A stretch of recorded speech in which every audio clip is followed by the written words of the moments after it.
17절, 18절 말씀은 다 암송하는 말씀인 줄로 알고 있습니다.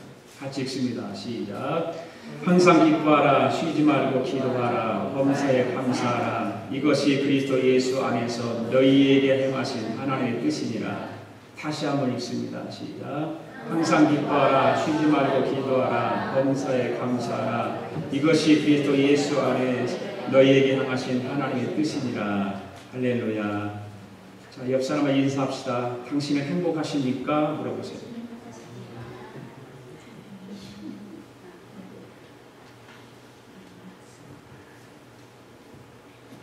뭐라고 대답했습니까? 행복하다고 대답했습니까? 반대로 한번 물어보세요. 당신은 행복하십니까? 다시 한번 물어보십시오. 시작. 쳐다보지도 않고 먼 산 보고 저 행복하십니까? 누가 대답해요?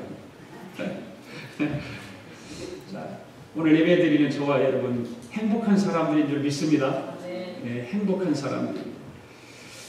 1800년도에 프랑스의 나폴레옹 황제의 막내 동생이 미국을 여행을 했답니다. 그 여행하던 중에 볼티모어에 사는 베시 패터슨이라는 여인을 만나게 되었는데, 그녀는 그 당시 미국에서도 가장 아름다운 여인으로 인정되었던 사람이고, 그녀의 미모의 그 매력이라고 하는 것은 유럽의 상류 사회에서도 잘 알려져 있던 그런 여인이었다고 합니다. 그런데 이 두 사람이 서로 사랑을 하게 되어서 결혼을 했대요. 이 베시 패터슨이 미국에서 가장 아름답고 또 미모를 소유했을 뿐만 아니라 이제는 프랑스의 나폴레옹의 동생이 부인이 되었으니까 이 얼마나 행복하겠어요. 그렇잖아요. 아름다운 미모에다가 그 나폴레옹 황제의 막내 동생하고 결혼했으니까 뭐 행복하겠죠.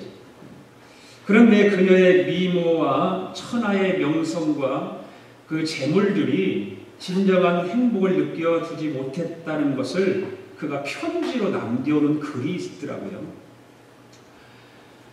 이것은 그 베시가 중년이 되었을 때에 미국에 있는 그녀의 가장 절친한 친구에게 쓴 편지 내용입니다. 제가 읽어볼 테니까 한번 들어보십시오. 나는 무료함과 지루함으로 죽을 지경이야. 책을 읽는 일에도 실증이 났고 시간을 보내는 일이 지겹기만 해. 운동을 하자니 나이가 너무 많고 아무런 재미를 느끼지 못하고 있지. 사람들은 내가 아름답다고 칭찬을 해주며 여러 가지 파티와 무더위에 초청해 주지만 그것에도 이제는 흥미가 없어졌고 모든 일이 시시할 뿐이야. 이런 글의 내용이에요.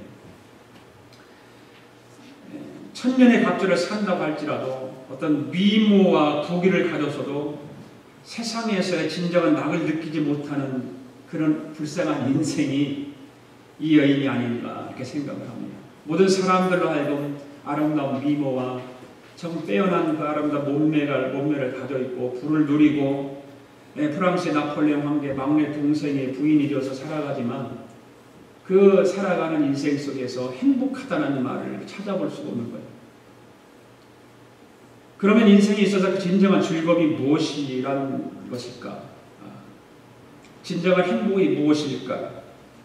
마음의 하나님을 소유하지 못하고 영생의 기쁨을 가지지 못한 인생은 세상의 그 무엇을 다 가진다 할지라도 이 여인과 같은 똑같은 모습으로 나중에 말하게 될 것이다. 그런 말입니다. 말레이시아의 카마루딘이라고 하는 72세 노인이 있는데요. 결혼을 53번이나 했대요. 결혼을 53번을 했는데, 그리고 53번을 하고 죽었는데, 마지막 53번째 여인이 누구였냐? 첫 번째 만난 여인이었대요.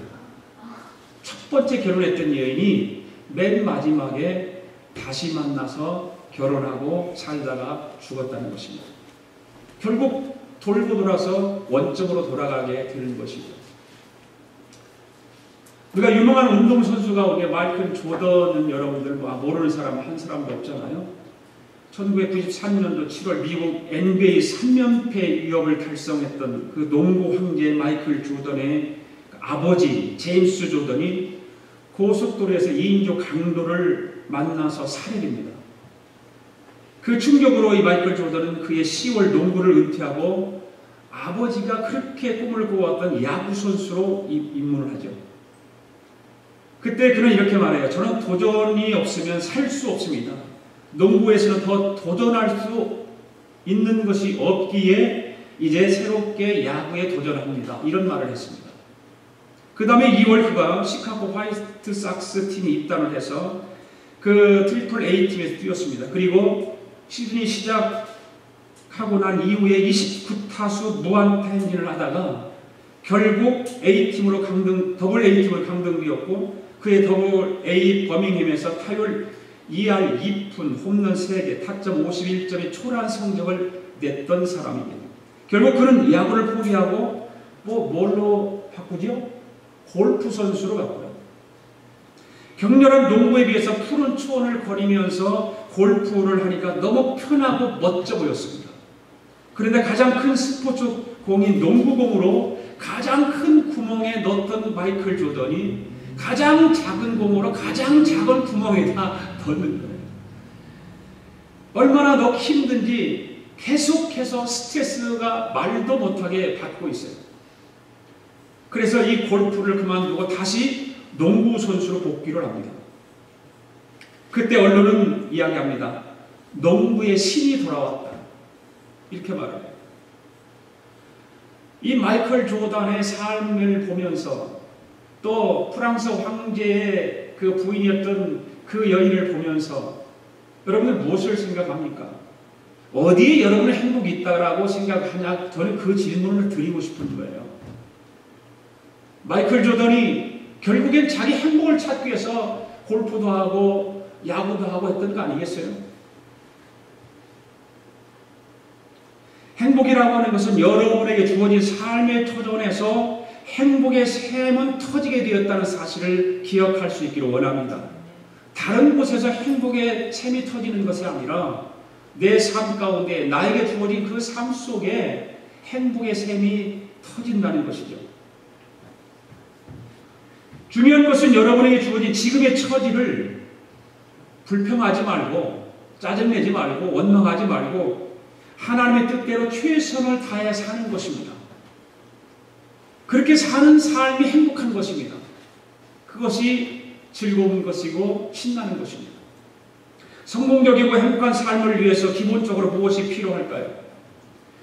오늘 우리가 본문의 말씀을 읽으면서 항상 기뻐하라, 쉬지 말고 기도하라, 범사에 감사하라 이 세 가지의 말씀을 읽었는데 바로 오늘 본문 말씀 속에서 기본적인 것이 우리에게 행복이 어떻게 갖다 주는가, 그 행복을 갖다 주는데 우리에게 필요한 기본적인 것이 무엇인가, 크리스찬으로서 한번 생각해 보기를 원하는 것입니다. 그렇다면 성경이 말하고 있는 이 기본적인 세 가지 성공적인 비결, 첫째로 항상 기뻐하라 그렇게 말씀하고 있습니다. 항상 기뻐하라는 것입니다. 여러분에게 한번 물어봅시다. 기뻐하라는 말이 쉽습니까? 어렵습니까? 기뻐하라 그 말 자체는 쉬운 거예요. 어렵지 않아요. 그런데 항상 기뻐하라고 하는 것은 쉽습니까? 어렵습니까? 그것은 어렵죠. 어떻게 사람이 항상 기뻐할 수 있습니까? 그런데 성경은 우리에게 항상 기뻐하라 그렇게 말하고 있습니다. 어떤 분은 겉으로 굉장히 편해 보이고 돈도 잘 벌고 하고 싶은 거 다 하고 남들이 부러워하는 삶을 살지만 그 사람에게도 다른 사람이 알지 못하는 눈물을 흘리고 있다는 사실입니다. 다른 사람이 모르는 아픈 가슴 아픈 일들이 있고 고통스러움이 그 사람에게도 있다는 사실입니다. 사람은 누구나 형통할 때는 기뻐할 수 있습니다. 잘 나갈 때 기뻐할 수 있습니다. 복권이 당첨되면 기쁩니다. 회사 다니면서 보너스만 나와도 좋아갖고 기뻐하지 않습니까? 내가 예상치 못했던, 생각하지 못했던 엄청난 보너스가 직장에서 나왔다면 얼마나 기뻐하는지 몰라요. 우리 아들들을 보니까 그렇더라고요. 아, 보너스 나오면 너무 좋아요. 누구든지 잘 나갈 때, 형통할 때는 기뻐할 수 있습니다. 사업이 잘 되고 직장이 편안하고 가정이 행복하면 누구든지 기뻐할 수 있습니다. 문제는 어디에 있느냐? 항상 기뻐하는 데 있는 것입니다. 항상 기뻐하는 것. 그래서 야고보서 1장 2절 말씀에 보면 이렇게 되어 있죠. 시작. 내 형제들아 너희가 여러 가지 시험을 만나거든 온전히 기쁘게 여기라. 한 가지 시험도 아닌 여러 가지 시험을 만났는데도 어떻게 온전히 기쁘게 여길 수 있을까? 성경은 그런데 그렇게 분명히 말하고 있지 않습니까? 너희가 여러 가지 시험을 만나거든 온전히 기쁘게 여기라는 것입니다. 먹고 살기 힘들고 누군가 모함하고 전혀 내 앞에 길이 안 보여요. 죽은 것 같은데 어떻게 기뻐하느냐 그 말입니다. 그러나 그런 상황에서도 성령님이 우리 마음속에 내일의 소망과 확신을 주시기만 하면 얼마든지 기뻐할 수 있는 것입니다. 주님은 십자가를 지시면서 감람산에 올라가시면서도 찬미하며 갔다고 그랬습니다. 여러분이 십자가를 지고 가는 예수님이 찬미하면서 십자가를 지고 가셨다고 하는 거 이해 가십니까? 지금 죽으로 십자가를 지고 가는데 찬미했다는 것입니다. 그 말은 무슨 말입니까? 기뻐했다 그 말입니다. 여러분들 고통 가운데 있을 때, 아픔 가운데 있을 때에, 시험과 환난이 있을 때에 찬송할 수 있냐 그 말이에요. 불평하고 원망하고 짜증내고 화내고 이것이 더 익숙해져 있는 우리의 삶이 아니겠어요? 그런데 성경은 우리에게 여러 가지 시험을 만날지라도 온전히 기뻐하라는 것입니다. 그리고 그 기뻐하는 것이 그냥 기뻐하는 것이 아니라 항상 기뻐하라는 것입니다. 우리가 인생을 살아가는데 승승장구만 하지 않잖아요. 어떤 사람은 승승장구에서 계속 올라가는 사람도 있고요. 그저 앞이 대로와 같이 열려서 그것만 바라보고 나가는 사람도 있죠. 그런데 꼭 그렇게만 되지 않는단 말이에요. 때로는 하강할 때도 있어요. 떨어질 때도 있어요. 산이 계속 높기만 합니까? 산이 계속 높이 있는 것이 아니라 산은 언젠가 높이 올라가면 언젠가 내려가게 되어 있어요. 분명히 산은 그렇게 되어 있습니다. 하늘이 계속 높아진다고 해서 하늘까지 높아지는 것이 아니라 높아질 대로 높아지다가도 산은 반드시 내리막길이 있는 것입니다. 인생도 마찬가지라고 생각을 합니다. 여러분들이 생각과 여러분들의 계획과 여러분의 꿈과 비전을 가지고 계속해서 올라가기를 원하고 달려가기를 원하지만 여러분의 인생 또한 언젠가는 내려갈 때가 있다는 거예요. 하강할 때가 있는 것입니다. 그때 어떻게 해야 되느냐? 낙심하지 말라는 거예요. 물은 낮은 곳으로 흐릅니다. 가장 낮은 바다에 도달하게 물이 흘러서 계속 낮은 곳으로 흘러서 1cm만 낮아도 물은 낮은 1cm로 흐르게 되어 있어요. 절대 0.1mm라도 낮은 곳으로 흐르게 되어 있지 높은 곳으로 흐르지 않습니다. 그것이 어디로 가요? 결국 바다에 도달합니다. 그런데 그 바다에 도달한 그 물이 언젠가는 그것이 증발을 통해서 수직 상승하는 날이 오지 않습니까? 그렇잖아요. 물이 계속 흐른다고 해서 그것이 끝나는 것이 아니라 바다에 내려가 버리면 언젠가는 그것이 증발을 통해서 수직 상승해서 결국 가장 높이 오르게 된다 그 말이에요. 그처럼 인생의 하강 과정에서도 믿음과 감사와 기쁨을 잃지 않으면 언젠가는 수직 상승의 축복이 주어진다는 사실을 믿으시기 바랍니다. 그 믿음이 우리에게 있어야 되는 거예요. 항상 우리는 하강만 하는 것이 아니라 물이 낮은 곳을 떠내려가듯이 그렇게 밑으로만 가는 것이 아니라 수직 상승의 축복이 오르는 거예요. 무엇과 무엇 때문에 항상 기뻐하라, 쉬지 말고 기도하라, 범사에 감사하라. 이 말씀을 기억하세요. 사탄이 언제 제일 기뻐할까요? 성도가 슬퍼하고 찡그린 얼굴을 할 때 사탄은 기뻐합니다. 원망하고 불평하고 그럴 때 사탄은 기뻐합니다. 그러면 사탄은 반대로 신나서 웃습니다. 사탄은 신나서 박수칩니다. 그리고 나서 그 박수치면서 원망하고 짜증내는 그 사람에게 불행을 갖다 주고 질병을 갖다 주고 사탄은 그렇습니다. 사탄은 언제든지 그런 모습으로 변장해서 찡그리는 사람에게, 슬퍼하는 사람에게 찾아온다는 거예요. 반대로 성도가 기뻐하고 웃으면 사탄은 반대로 가장 견디기 힘든 그 모습으로 바뀝니다. 그래서 재빨리 그 자리에 도망가는 것입니다. 동시에 그 슬프고 기뻐하고 즐거워하는 그 사람이 질병에 걸렸다 할지라도 그 사탄이 동시에 그 질병과 고통도 함께 사라진다는 사실이죠. 항상 기뻐하는 삶이 얼마나 복된 삶인지 모릅니다. 그래서 우리는 항상 기뻐해야 돼요. 짜증내도 기뻐해야 돼요. 화내도 기뻐해야 돼요.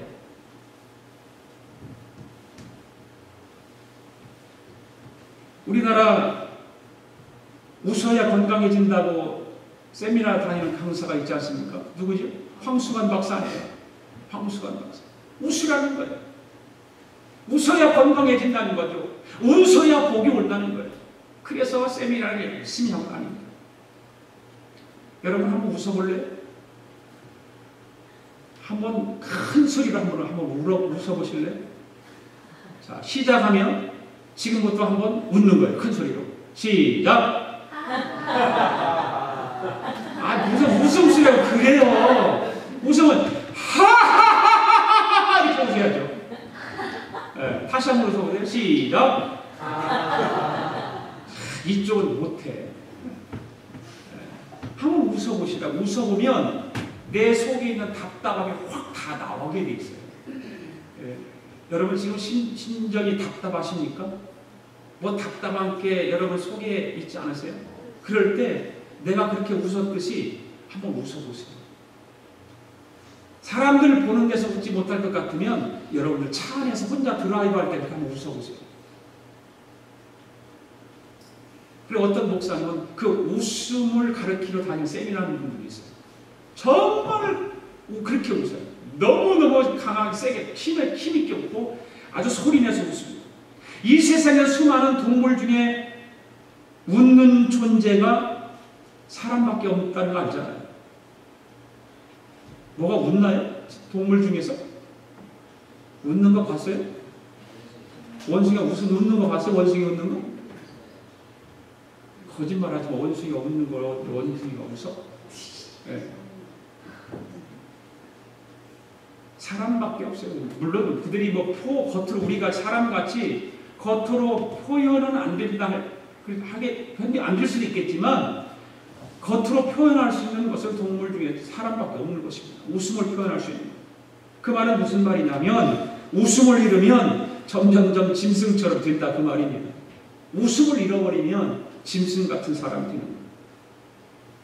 그리고 웃음을 잃지 않으면 항상 기뻐하면 점점 사람답게 되는 것입니다. 또한 사람은 죽음에 가까워질수록 웃음이 줄어든대요. 그래서 미국의 한 통계를 보면 하루에 어린아이는 400번 웃는데 어른은 15번 웃는다. 15회 웃는데. 그 말은 많이 웃으면 그만큼 젊고 건강해진다 그 말입니다. 제가 가만히 이 글을 보면서 저를 돌아봐도 그래요. 나이가 들면서 웃음은 없어지더라고요. 점점 사라져요. 생각하는 게 많고 또 그 생각하는 것이 때로는 고민도 되고 걱정도 되고 염려도 되고 그러기 때문에 웃음이 점점 사라지는 것 같아서 웃음은 좀 많이 웃어야 되겠다. 그래서 거울 앞에 가서 한번 웃어봤죠. 그래도 괜찮더라고요. 웃는 것이. 여러분들도 웃어보세요. 거울 앞에서 자꾸 웃어야 돼요. 저는 가능하면 설교 시간에도 웃으면서 하려고 많이 애를 써요. 가능하면 웃으려고 해요. 화난 모습으로 설교하는 것이 아니라 어떻게 하면 웃는 모습을 가지고 설교를 할까? 웃어야 건강해지는 거예요. 이 세상에 제일 좋은 약은 웃음이라고 하잖아요. 웃음. 그리고 기뻐하는 것. 그거 어떤 약보다 그 약이 가장 좋다는 것입니다. 그래서 사람에게는 보통 하루에 300, 400개의 암세포가 생기는데 마음이 어두우면 암세포가 활발해지고 마음이 밝아지면 그 정상세포가 활발해지면서 암세포가 점점 줄어든다는 거 아닙니까? 그래서 황수관 박사가 그 이론을 이야기하는 거예요. 웃어야, 기뻐해야 암세포가 줄어든다는 거예요. 그런데 항상 마음에 무거운 뭐가 막 덩어리가 져 있고 그러면 그 암세포가 활발해지기 때문에 사람을 괴롭히게 만드는 거죠. 그래서 저와 여러분은 항상 기뻐하며 웃음이 있는 삶을 살아가는 행복한 사람이 되기를 원합니다. 항상 왜? 주님께서 우리에게 말씀하셨으니까. 항상 기뻐하라는 거예요. 항상 기뻐하라. 옆 사람에게 해보십시오. 항상 기뻐하십시오. 그 기뻐하십시오 그러는데 인상 톡 쓰면서 하면 무슨 소용이 있어요? 웃으면서 해야지. 항상 기뻐하세요. 자, 두 번째로는 그 성공적이고 행복한 삶을 위해서 기본적으로 무엇이 우리가 필요하냐? 오늘 본문에서 세 가지를 말씀하는데 첫 번째는 항상 기뻐하라 했습니다. 그리고 두 번째는 뭡니까? 본문이 말하고 있는 기본적인 세 가지 성공적인 행복의 삶, 바로 쉬지 말고 기도하라. 쉬지 말고 기도하라. 자, 쉬지 말고 기도하라. 시작. 쉬지 말고 기도하라. 자, 여러분에게 이 말씀도 물어봅시다. 그냥 기도하라는 말이 쉽습니까? 어렵습니까? 그건 쉬워요. 그냥 기도하라고 하는 말은 쉽습니다. 그런데 쉬지 말고 기도하라고 하는 말은 쉽습니까? 어렵습니까? 어렵죠. 쉬지 말고 기도할 수 있나요? 잠도 안 자고 먹지도 않고 화장실도 안 가고 뭐 아무것도 안 하고 어떻게 쉬지 않고 기도할 수 있겠어요? 어려운 것입니다. 어떻게 쉬지 않고 기도할 수 있을까요? 어떤 분은 운전하면서도 쉬지 않고 기도하다가 사고를 낸 사람도 있대잖아요. 쉬지 말고 기도하라고 하는 그 말씀에 순종하기 위해서 운전하면서 눈 감고 기도하다가 사고 내는 거죠. 그런 것이 쉬지 말고 기도하라는 것이 아닙니다. 쉬지 말고 기도하라고 하는 것은 항상 기도하는 마음으로 살라 그 말이에요. 그 마음을 잊지 말라는 것입니다. 우리는 어떤 일을 하다가 그 기도하는 마음을 잊어버리고 살 때가 얼마나 많이 있어요. 우리는 이민자의 삶을 살아가면서 두잡뛰고 세잡뛰고 그러면서 그 쉬지 말고 기도하라고 하는 그 말씀을 잊어버리고 그냥 살아가는 거죠. 쉬지 말고 기도하라고 하는 말이 바로 항상 기도하는 마음으로 살라 그 말입니다. 할렐루야. 기도를 중단하지 말라는 것입니다. 겨울철이나 여름철에는 운동 경기를 쉬지만 선수들은 결코 쉬지 않잖아요. 선수들은 겨울철이 돼도 연습을 해야 되고 여름이 돼도 연습을 합니다. 연기하는 사람들도 탤런트들도 마찬가지죠. 연기를 쉬면 어색해지고 그렇습니다. 운전도 1년 이상 여러분들 안 해보십시오. 핸들 잡지 않다가 1년 있다가 운전을 해보려고 그러면 어색하고 그렇습니다. 유명한 피아니스트가 내가 연습을 하루 쉬면 자신이 알고 내가 연습을 3일 쉬면 청중이 안다 그런 말을 해요. 그만큼 연습을 하고서 피아노를 치는 그 연주와 연습하지 않고 피아노 연주하는 그 모든 다르다는 감각이 다르다는 것입니다. 그게 자기만 아는 것이 아니라 청중들도 안다는 것입니다. 여러분 제가 설교를 하고 있지만 여러분 어떤 때 볼 때 그럴까요? 아, 목사님 오늘 설교 준비가 좀 덜 됐나 보다 그렇게 느낄 때가 있죠. 있을 거예요. 나는 잘하는 것 같지만 청중들이 볼 때, 교인들이 볼 때, 아, 목사님 오늘 설교가 좀 준비가 덜 될 것 같다. 이런 느낌이 있죠.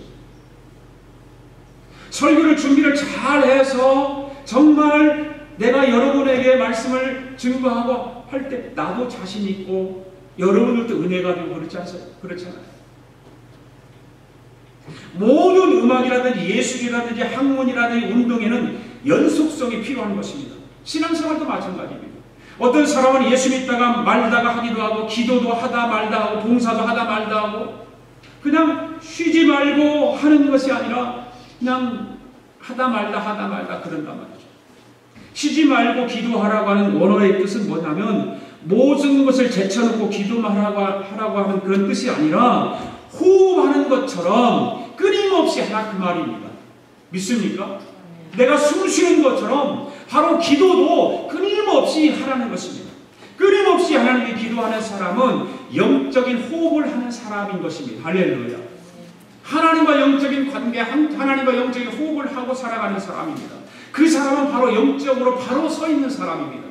사랑하는 성도 여러분, 기도를 쉬는 죄를 범하지 마시기 바랍니다.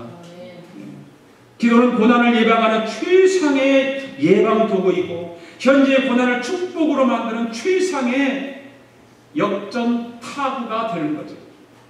야구 선수들이 지고 있다가 마지막에 역전타를 날리는 그 사람에게 얼마나 그 축복이 주어지고 칭찬이 주어지고 그냥 환대를 하고 있지 않습니까? 현재 축구가 과거에 했던 기도 때문에 우리는 지금 내가 축복받았다 생각하면 바로 그런 거예요. 내가 과거에 기도를 했기 때문에 내가 축복받고 산다. 내가 과거에 기도를 했기 때문에 이런 축복이 나에게 주어졌다는 것을 기억해야 될 것입니다. 기도에는 의상이 없습니다. 기도는 하늘문을 여는 축복의 황금 열쇠인 것입니다. 할렐루야. 하늘 문을 여는 황금 열쇠가 기도입니다. 여러분들 축복받기를 원하십니까? 행복하기를 원하십니까? 기도하는 것을 쉬지 않기를 원합니다. 엘리야는 기도를 통해서 하늘 문을 닫기도 하고 열기도 했지 않습니까? 그래서 엘리야는 슈퍼맨이 아니라 하나님과의 그 교제를 통해서, 하나님과의 대화를 통해서 하늘 문을 열고 하늘 문을 닫고 그랬어요. 슈퍼맨이라서 그런 게 아니에요. 그래서 야고보서 5장 17절 말씀 보면 엘리야는 우리와 성정이 같았다 그렇게 말하고 있어요. 우리가 똑같은 사람인데 엘리야는 하나님 앞에 기도하면서 기도를 통해서 하늘문을 닫기도 하고 열기도 했던 것입니다. 실제로 광야의 로뎀남 안에서 죽고 싶다고 탄식하는 그의 모습을 보면 우리와 똑같은 그런 모습을 가지고 있는 사람입니다. 그래서 사람을 믿으면 10번이면 10번 다 실패한다는 사실이죠. 그런데 하나님을 믿고 간절히 기도하면 100번이면 100번 다 성공한다는 사실을 믿으시기 바랍니다. 하나님을 기도하면 하나님께서 축복해 주신다는 사실을 믿으시길 바랍니다. 어떤 분은 시간이 없어서 기도하지 못한다고 합니다. 다른 것을 포기해도 기도는 포기하지 말아야 하는 것입니다. 우리는 하나님 부르시는 그날까지 기도를 쉬어서는 안 되는 것입니다. 기도를 포기해서는 안 되는 것입니다. 어떤 분은 어려울 때는 기도하다가 축복받으면 기도 안 하는 사람도 있어요. 정말 힘들고 고통스러울 때 그거 하나님 이뤄달라고 기도해서 하나님께서 이뤄주시면 그 다음에 편해지면 기도 안 하는 사람이 있어요. 그건 참 잘못하는 거라고 저는 생각을 합니다. 여러분 잘 나갈 때 기도하십시오. 아멘. 여러분의 삶이 평안할 때 더 기도 많이 하십시오. 고난 때보다 평안할 때 더 기도 많이 하는 거예요. 그것이 하나님 앞에 기도의 그 복을 쌓아놓는 거예요.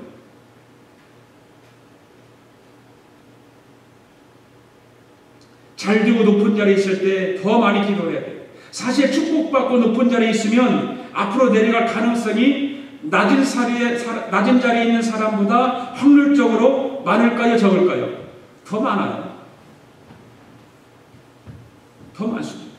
사랑하는 성도 여러분, 어떤 경우에도 기도를 포기하지 마시기를 바랍니다. 기도를 포기하면 영혼의 허점이 생기면서 그때부터 사단과 문제와 불행이 어느새 찾아와서 내 영혼을 막 흔들게 되는 거예요.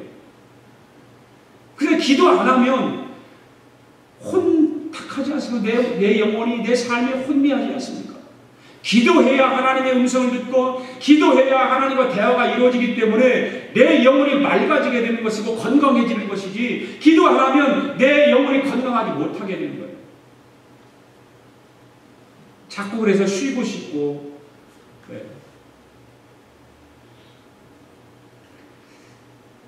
우리 아가페 교회 성도 여러분들은 쉬지 말고 기도하여 행복하게 살아가는 저와 여러분들이 다 되실 수 있기를 축복합니다.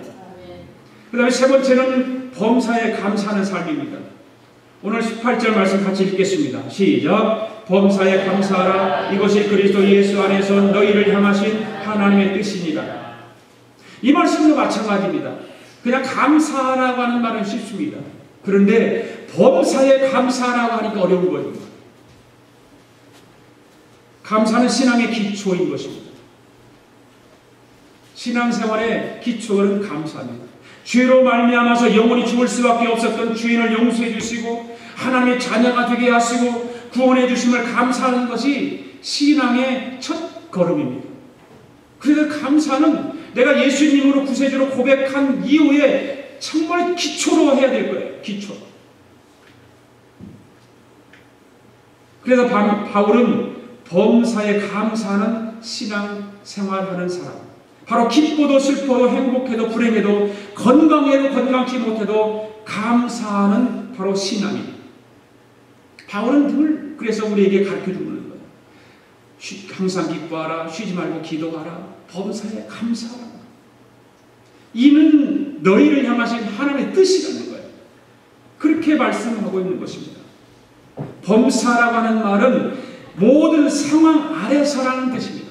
어떤 상황이 여러분에게 주어진다 할지라도 감사 생활은 잊어서는 안 되는 것입니다. 감사의 말을 잊어서는 안 되는 것입니다.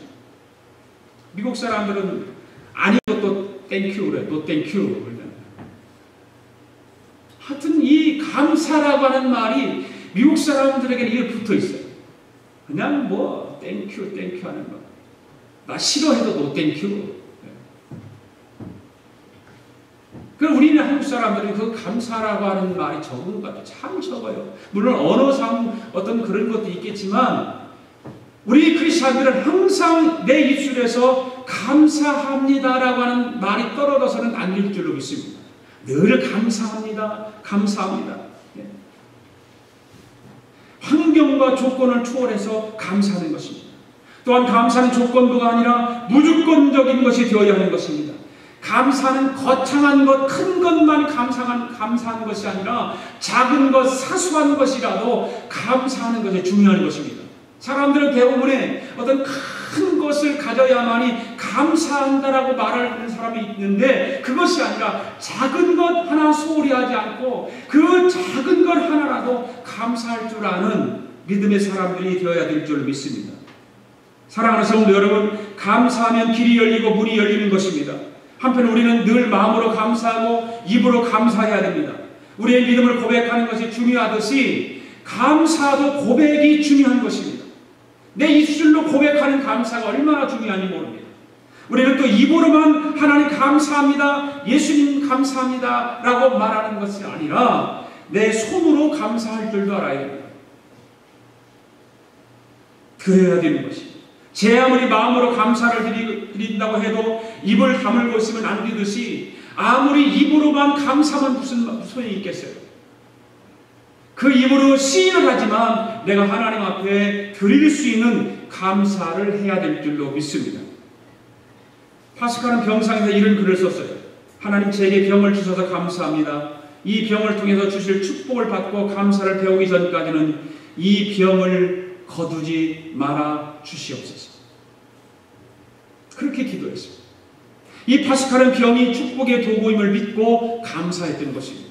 그런 감사 신앙이 있으면 성경을 조금 모르고 말씀대로 온전히 살지 못해도 축복의 기초는 확실히 다져놓은 것이나 다름없는 것입니다.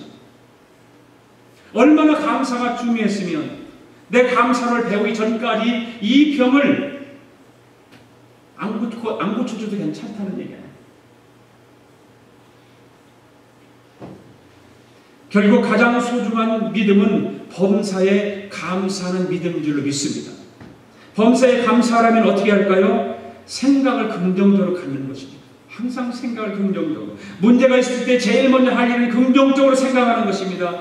문제 앞에서 큰일 났네라고 생각하면 그 다음에는 감사하기 힘들어지는 것입니다. 그러나 아무리 큰일을 만나도 별일 아니야 라고 초대응을 잘하면 범사에 감사하는 그런 믿음이 생기는 것입니다. 그 다음에 마음을 겸손하게 가져야 됩니다. 마음을 낮추면 은혜가 크게 느껴지고 감사할 것이 많이 보이는 것입니다. 마음을 자꾸 낮춰야 돼요. 웬만한 일에도 시험에 들지 말아야 되고 반대로 마음이 높으면 감사할 일이 별로 없다라고 생각하는 거예요. 결국 잘 믿는 사람이라고 하는 사람은 특별히 무엇을 잘 하는 사람이 아니라 자기가 잘난 줄 알면 못 믿는 것이고 자기가 부족한 줄 알면 잘 믿는 것이라고. 그 다음에 감사는 삶을 체질하는 것입니다. 감사할 것을 자주 생각하고 감사할 것이 있으면 자주 감사 표현을 하실 수 있기를 원합니다. 바로 체질화하는 거예요. 체질화. 내 삶 속에 체질화시켜서 늘 감사하고 누구를 만나도 감사합니다. 누구를 만나도 감사합니다. 감사합니다. 그 감사합니다를 체질화되어야 해요. 하나님은 무엇보다도 감사한 마음을 원하십니다. 기도할 때도 감사가 넘치는 기도가 하나님의 마음을 움직이는 것입니다. 왜 사람들이 기도의 축복을 체험하지 못하는가? 바로 달라고만 하는 기도를 하니까.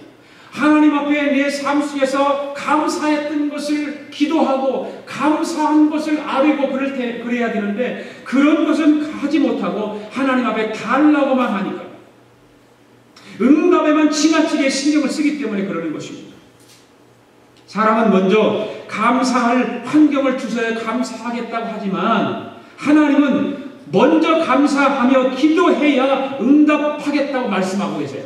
할렐루야. 그렇잖아요. 우리는 반대로 하나님 생각과 우리 생각 항상 반대로 가요. 하나님 이거 응답해 주시면 내가 이렇게 하겠습니다. 이것만 응답해 주시면 내가 하나님이 시키는 대로 다 하겠습니다. 그렇게 말하잖아요. 대부분의 사람들이. 그런데 하나님 그렇게 원하시는 것이 아니라 네가 먼저 이렇게 해. 그러면 내가 응답해 줄게. 하나님이 그렇게 말씀하죠. 성경의 인물 중에 가장 성공한 정치인 가운데 한 사람인데 그게 누구일까요? 다니엘입니다.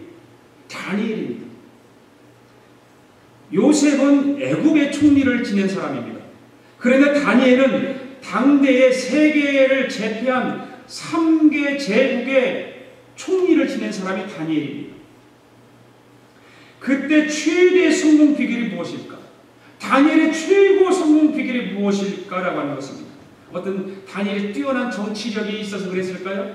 그 다음에 아담이면 뛰어난 어떤 인맥이 있어서 그랬을까요? 그런 건 아니잖아요. 그런 우쭐한 감사 기도를 하나님 앞에 드렸다는 것입니다.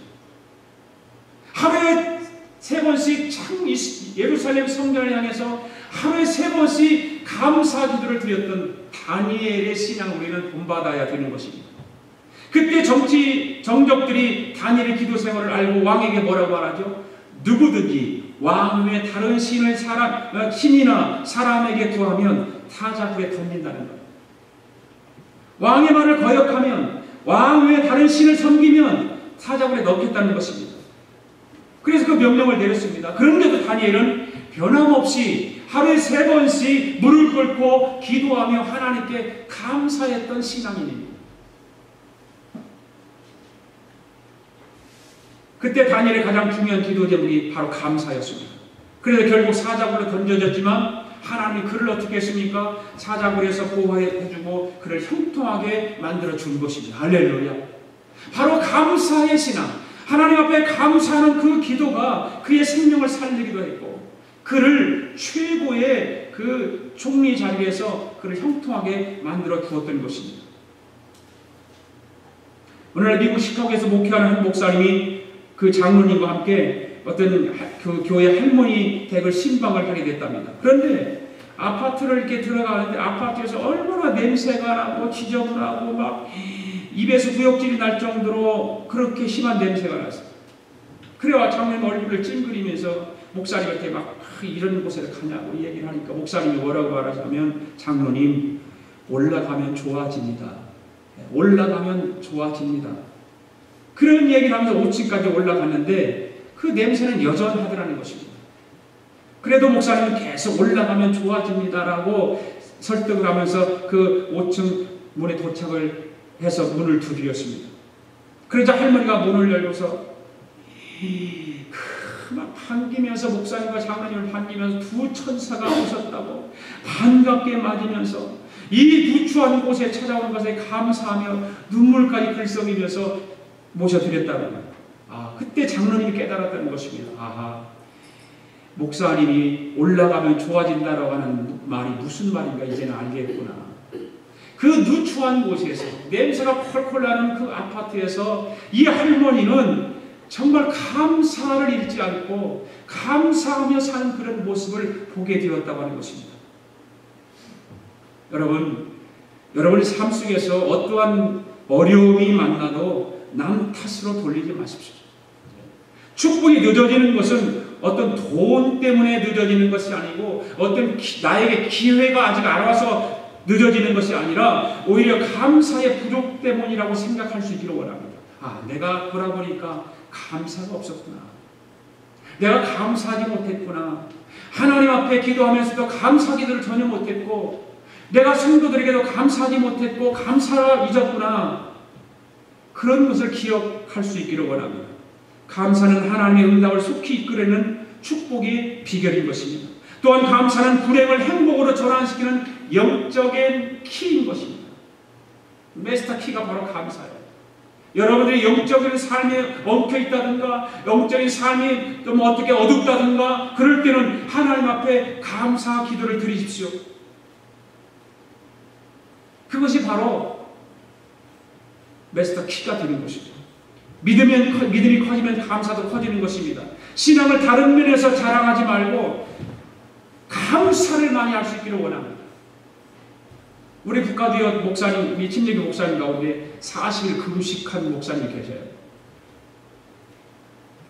아주 최고가 이런 목사님이었는데 40일 금식을 했더라고요. 엊그제 만났는데 날씬해졌어요. 도대체 어떻게 된 거냐고. 만나지도 뭐 그동안에 몇 달 동안 만나지도 못하고 우리 협의회도 못 나오고 그랬었는데 오랜만에 만나서 보니까 40일 금식을 했어요. 그런데 그분이 당뇨도 있고 혈압도 있고 콜레스테롤도 있고 다 가지고 있어요. 보통 다른 질병은 몰라도 당 있는 사람은 금식을 못하게 돼 있어요. 의사가 절대로 못하게 합니다. 그런데 이분은 결식을 하고 하나님을 기도하면서 의사한테 가는 걸 딱 끊어버리고 금식을 시작하는 거예요.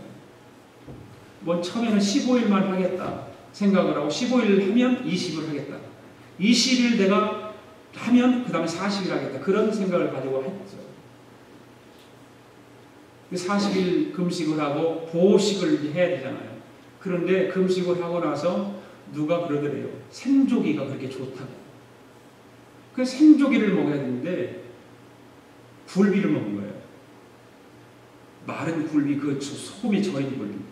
그걸 한 몇 줌 먹었는데 1시간 뒤에 이 다리가 띵띵 다 붓는 거예요. 그래가지고 자기 동서가 목사님인데 동서가 형님한테 그래요. 형님 나 이렇게 생겼는데 어떻게 해야 됩니까? 금식 다시 해. 그래요. 그래서 다시 3일 또 금식 또 했대. 그것 때문에. 그리고 나서 40일 보식을 한 거예요. 건강해. 병원에 딱 갔는데 그 주치의가 그 사람 예수 믿는 사람이고 그런데 40일 금식했다라고 얘기를 하니까 깜짝 놀라더래요.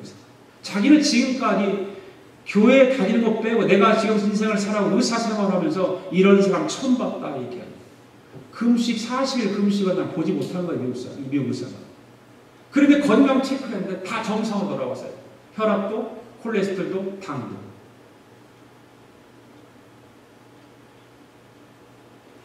그 목사님이 뭐 자랑하려고 얘기한 건 아니죠. 우리가 궁금해서 물어보니까 이야기한 것 뿐이에요. 우리 같으면 어떤 그렇게 금식해서 자랑할 만도 하죠. 사람들이. 그런데 물어봤죠. 목사님, 금식 40일 동안 하면서 하나님께서 무슨 영감 주신 거 없습니까? 물었더니 없어요. 그러면서 하나님께 그 목사님은 너무 감사하다는 거예요. 자기 주위에도 당 때문에 고통인 사람이 금식을 하고 싶어도 의사가 금식하면 당장 죽는다라고 얘기하기 때문에 절대 의사는 금식을 못하게 합니다. 그런데 믿음으로 하게 하신 하나님께 감사하다고 입으로 고백해요. 너무 감사해요.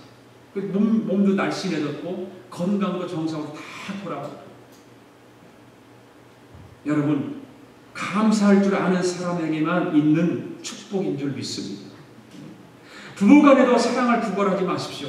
여러분, 제 아내는 가끔 저한테 그래요. 나 사랑해? 물어봐요.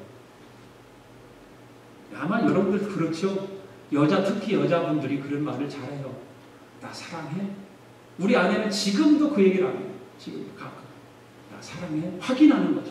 남편으로부터 정말 남편이 자기를 사랑하고 있는지 아니야. 그러나 그 사랑을 구하는 것이 아니라 감사하는 말을 많이 하라고 말해요. 감사하는 말을 많이 하라고. 감사하는 말의 횟수는 그의 인격을 나타내고 더 나아가 그의 믿음도 나타내는 거예요. 늘 감사해. 여보 감사해. 여보 감사해. 당신 감사해요. 자꾸 감사의 표현을 많이 할 수 있기를 원합니다. 안 되면 일부러 하십시오. 만들어서 하십시오. 신혼부부들에게 여보 당신 허락은 잘 안 되듯이 아마 이것이 습관이 안 돼 있으면 부부지간에도 감사하다는 말을 잘 안 들 거예요. 그러나 일부러 해야 됩니다. 일 끝나고 돌아오면 오늘 수고 많이 했어. 오늘도 수고 많이 했는데 가정을 지켜줘서 참 고맙다. 감사하다고. 서로 그렇게 감사의 표현을 많이 해야 되는 것입니다. 감사하는 말은 좋은 배우자, 좋은 부모, 좋은 자녀, 좋은 교인, 그리고 좋은 일꾼이 되는 최고의 도구가 감사인 것입니다. 그 감사를 많이 해야 되는 것입니다. 여러분 행복한 부부가 되기를 원하십니까? 아무도 원하지 않나요? 행복하기를? 자, 여러분 행복한 부부가 되기를 원하십니까? 그런 것 감사를 넘치게 표현할 수 있기를 원합니다. 자, 부부지간에 앉아있는 분을 얘기하세요. 감사해 보세요. 감사해 보세요. 집사님 못하세요? 쑥스러우세요? 그 말이 쑥스러운 거예요. 감사해 그 말이 쑥스러운 거죠. 고마워 그 말이 쑥스러운 거예요. 그런데 그거를 해야 된다 그 말입니다. 여러분 자녀를 잘 키우고 싶습니까? 자녀에게도 고맙구나 사랑한다라고 하는 말을 자주 하라는 말이죠. 그리고 정말 고마운 자녀가 될 것입니다. 여러분 남편의 마음을 얻기를 원하고 아내의 마음을 얻기를 원합니까? 그러면 먼저 고맙다라고 할 수 있기를 원합니다. 그러면 정말 고마운 배우자가 될 것이고 감사가 넘치는 복된 행복한 가정을 이루게 될 줄로 믿습니다. 하나님과의 관계도 마찬가지입니다. 고난과 시련 중에서도 하나님 감사해요라고 하면 그것이 하나님께 최고의 영광을 돌리는 거예요. 내가 고통 가운데 있을 때 하나님 감사합니다. 내가 정말 어려움 가운데 있을 때 하나님 감사합니다. 내가 경제가 어려워서 가정이 힘들고 사업이 힘들고 내 삶이 좀 궁핍하다 할지라도 하나님 감사합니다라고 한다면 하나님은 그것을 기뻐하십니다. 그리고 내 삶이 점점 흥황해지는 것입니다. 바로 감사하는 삶이 우리의 삶을 행복하게 만들 뿐만 아니라 우리의 삶 모든 전체 삶이 윤택해지는 그런 복된 삶이 되는 줄로 믿습니다. 이제 항상 기뻐하고 쉬지 말고 기도하고 범사에 감사함으로 나 자신을 향한 하나님의 뜻을 이루고 최고로 행복한 삶을 살아가는 저와 여러분들이 다 되실 수 있기를 주님의 이름으로 축복합니다. 기도하겠습니다. 살아계신 아버지 하나님 감사합니다. 우리의 삶이 성공적이고 행복한 삶을 살기를 원합니다. 한 주간의 삶이 항상 기뻐하며 쉬지 말고 기도하며 범사에 감사하는 삶을 살아 성공적인 성도들의 행복한 삶이 되도록 성령님께서 인도하여 주시옵소서. 지켜 주시옵소서. 감사드리며 예수님의 이름으로 기도드립니다. 아멘. 우리 다 일어나셔서 찬양드리겠습니다.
하나님 아버지 감사합니다. 오늘도 하나님께서 저희들을 주의 절으로 불러주시고 예배드리면서 귀한 예물을 하나님 앞에 봉헌에 올렸습니다. 하나님 아버지, 사랑하는 성도들이 힘을 다하고 성품을 다하고 뜻을 다하여 하나님이 주시는 축복 가운데 살아가면서 소득의 10분의 1을 구별하여 드리고 감사 예물을 드리고 선교 예물을 드리고 마음의 소원을 물질하마 드렸습니다. 사랑하는 성도들이 최선을 다해서 드려진 이 귀한 예물을 주님 받으시고 하늘의 신령한 복과 이 땅의 기름진 복으로 채워주셔서 영적으로도 조금도 부족함이 없을 뿐만 아니라 육적으로도 조금도 부족함이 없도록 하나님 채워주시기를 원합니다. 늘 그래서 항상 기뻐하며 쉬지 말고 기도하며 범사에 감사하는 생활로 하나님이 기뻐하시는 삶을 살게 하여 주시기를 원합니다. 사랑하는 성도들 가정, 직장, 기업을 늘 축복하여 주셔서 형통하게 하시고 참으로 하나님이 보시기에도 두고 보기에도 아까운 그런 삶을 살아가는 성공적인 행복한 삶이 되도록 축복하여 주시옵소서. 하나님의 뜻을 이루는 일에 날마다 기뻐하게 하시고 즐거워하게 하시고 하나님의 영광을 찬송하는 복된 삶이 되어지도록 은혜를 베풀어 주시옵소서. 오늘도 하나님 앞에 드려진 이 귀한 예물이 30배, 60배, 100배 결실을 맺게 하시고 하나님의 교회가 선교하고 구제하고 복음 전하는 일에 조금도 부족함이 없도록 넘치도록 채워 주시옵소서. 하나님께서 30배, 60배, 100배 결실을 맺게 하시고 그 영광을 우리 또한 보게 하여 주시옵소서. 지금은 우리 주 예수 그리스도의 은혜와 우리 아버지 하나님의 극진하신 사랑과 성령님의 감동 감화 충만하신 역사가 우리가 이 땅에 살면서 행복해지기를 원하며 오늘 하나님께서 우리에게 주신 귀한 말씀 항상 기뻐하고 쉬지 말고 기도하고 범사에 감사해서 우리의 삶이 날마다 행복해지도록 또 기도하며 나가기로 다짐하고 돌아가는 감사한 삶을 살기로 다짐하고 돌아가는 사랑하는 성도들 머리 위에와 성도들의 직장과 기업과 모든 하는 일들 위에 또한 우리가 살고 있는 이 미합중국과 하나밖에 없는 우리 조국 위에 또 주의 이름으로 모이는 교회 위에 지금으로부터 영원토록 함께 하시기를 예수님의 이름으로 축원하옵나이다. 아멘.